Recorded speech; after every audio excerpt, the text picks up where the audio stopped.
Well, I was an elementary school teacher for many years, and the first time I met a guardian ad litem, I didn't even know what one was. And this gentleman came in and shared his role in this little guy's life. And as a teacher, that meant a lot to me because I was better able to meet his needs. And this little guy really looked up to this gentleman, and he trusted him. And so fast forward, it was the right time in my life. I decided to go ahead and do it, and it's been the most rewarding thing that I've done. Good morning. I see a lot of familiar faces because hopefully you saw me at your orientation. From my perspective, the guardian ad litem can be everything to a child while they're in the child welfare system. Their caseworkers change, teachers change, they have to move houses. Everything changes at some point in time when they're in the system. But hopefully they've had that one stable force, the guardian ad litem, who is going to be their voice. That voice in court, that voice when meeting with community partners, that voice in the schools, wherever that child's voice needs to be heard, that's where that guardian ad litem is going to be. We are the advocate for the child. We have no other interest in the case other than the child, and we report directly to the judge.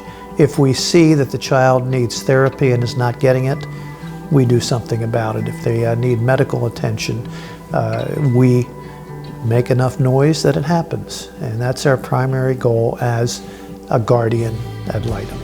The people that they are supposed to trust let them down, either physically, emotionally, through neglect, abuse, whatever the situation is.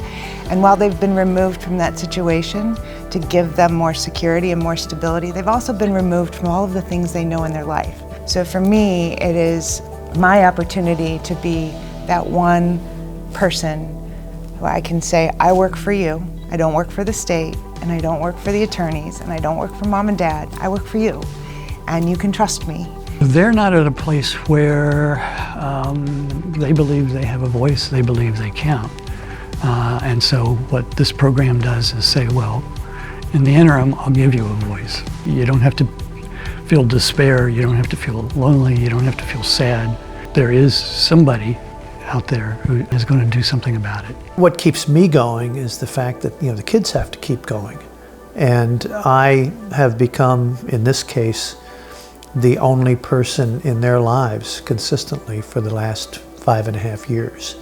The little girl, she said that she didn't have anybody else to love her, but she knew that I did and my wife did. And that just made a big difference to her. We want to be able to give every single child a voice.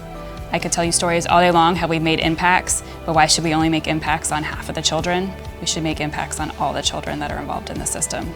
Making time for these kids is not an obligation, and it's not a chore. It is a blessing, and it is a true treasure. Not too many people get the opportunity to affect a child's life, the direction that life hopefully will take. And if I can do that, well, I'm happy. You can make a difference in the life of a child because you know what these kids need. And sometimes that's just a hug, and I'm proud of you.